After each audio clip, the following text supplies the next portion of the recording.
자, 오늘 오전에 깜짝 놀랄 소식이 속보로 들어왔죠. 이른바 속칭 청담동 주식 부자라고 알려진 이희진 씨의 부모가 모두 피살된 채 발견됐다는 소식이었습니다. 먼저 담당 수사과장의 이야기를 들어보겠습니다. 16일 엄마 시신인 거고, 수사에서 어제 범인을 공부해보니까 아버지는 평택 창고에다 갖다 놨다 이렇게 해서 가서 찾은 거예요. 공범도 전혀 말을 안 해서 몰라요. 인적사항을 몰라, 우리가. 김태호 변호사님, 예. 이 부모가 두 분 다 피살이 됐는데 장소가 다 다른 곳이었다고요? 그게 좀 이례적인 부분인 네. 거죠. 지금 보시면 어머니는 안양 자택에서 이제 발견이 됐어요. 네. 집에서 돌아가신 거 발견이 됐는데 아버지는 평택 창고, 그래서 안양에서 평택까지는 좀 거리가 됩니다. 꽤 나름대로 평택 창고에서 발견이 된 거죠. 근데 또 창고는 그 용의자가 임대한 창고라는 거예요. 네. 그러면 안양 자택에서 두 사람을 다 살해한 다음에 본인이 임대해 놓은 평택까지 아버지를 이렇게 옮겼다는 게 되지 않겠어요? 유기했다는 거예요. 그러네요. 그러면 이제 여기서 이제 의문이 드는 거죠. 유기할 거면 두 사람을 다 유기하든지. 그렇죠.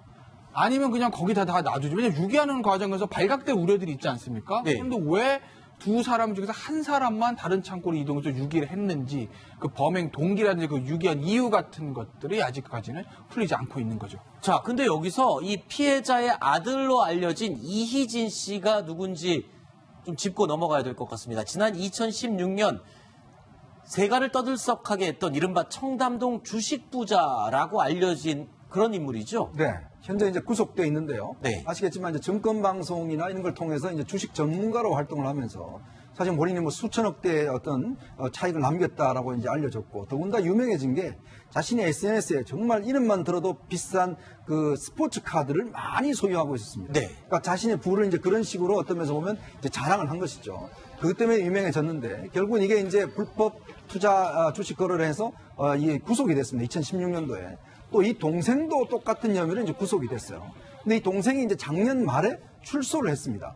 출소를 했는데 문제는 이 아버지가 이미 3주 전에 이런 이제 사고가 터진 거예요. 네. 3주 전에 어떤 이 일당들이 와서 이제 그 부모를 사망케 하고 일단 한 것인데 문제는 3주 뒤에 이게 발견이 됐어요. 그만큼 이제 아마 출소를 하고 난 다음에 뭐 연락 자체가 없었던 모양인데 아하. 최근에 아마 연락을 해서 연락이 안 되니까 아마 경찰에 신고를 하니까 경찰이 집에 들어가 보니까 이 시신이 발견된 거 아니겠습니까? 네. 아무래도 이번 사건도 보면 결국 이 주식과 관련된 사건이 아니겠는가라는 그런 추정을 하고 있습니다. 네. 자, 그럼 이 사건 속으로 한번 들어가 보겠습니다. 오늘 아침에 이 사건이 알려졌을 때 이상한 점이 한두 가지가 아니었어요. 이재명 차장. 예. 일단 아까 잠깐 언급을 했지만 3주 전에 사망한 것으로 이 부모님 두 분이요. 그런데 3주 전이나 3주나 지난 다음에 이렇게 늦게 발견된 게 좀 이상하거든요. 신고를 한 거는 지난 주말이죠. 그리고 네. 신고를 하고 나서 바로 이제 집에 가서 어머니 시체를 발견하고 다시 아버지의 시신을 또 이제 평택에서 발견했기 때문에 시신을 찾는 데는 오래 걸리지 않았습니다. 문제는 시신을 찾고 보니까 이미 굉장히 부패돼 있었고 그러다 네. 보니까 보니까 언제 사망했는지 추적해 보니까 지난달 한 5일에서 6일경에 사망한 것으로 그렇게 추정이 됐습니다. 그러다 보니까 결국은 둘째 아들이 신고를 했는데 결국 한 3주간 아예 연락을 하지 않은 게 아니냐 이렇게 이제 추측이 되는 거죠. 근데 아까 이현종 의원도 말씀하셨지만 이 둘째 아들도 같이 이제 구속이 됐다가 지난해 말 나와서 아마 자주 교류가 없었던 게 아닌가 이렇게 추정이 되고 있습니다. 네. 일단 용의자가 특정이 됐죠, 김태현 변호사님. 그렇죠. 한 명 용의자가 4명이고 그중에 한 명이 잡혔고요. 예.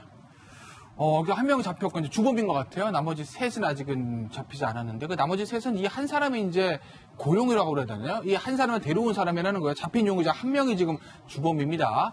그 사람 얘기는 부모와 돈 문제가 얽혀 있어서 범행을 했다라는 거죠.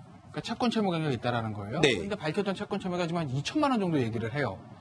그래서 2천만 원 때문에 이 두 노부부를 살해를 한다? 아하. 거기다 한 사람을 또 유기까지 해가면서 네. 뭔가 좀 석연치가 않잖아요, 동기랑. 그런데 이제 경찰은 아까도 우리가 얘기했듯이 이희진 씨가 어떤 그 사기, 주식 사기 때문에 굉장히 피해자를 많이 양산했으니 그렇죠. 그 이희진 씨의 주식 사기 피해와 관련된 것 아닐까라고 조금 의심을 하는 것 같습니다. 그 말은 원한에 의한 살인이다. 그렇죠. 예. 그러니까 그 부분에 좀 방향을 잡고 사실 경찰뿐만 아니라 저도 아침에 이 사건 속보를 딱 보면서 그 생각이 들었거든요. 네. 아마 누구나 일단 그렇게 생각을 할 거예요. 워낙 그 주식 그렇죠. 사기로 피해자가 엄청나게 많았죠. 엄청났죠. 그렇기 때문에 그것과 연관되는 것 아니냐라고 경찰이 일단 의심을 하고 그 범행 동기에 대해서는 뭐 조금 더 수사를 벌일 예정이라고 합니다. 네.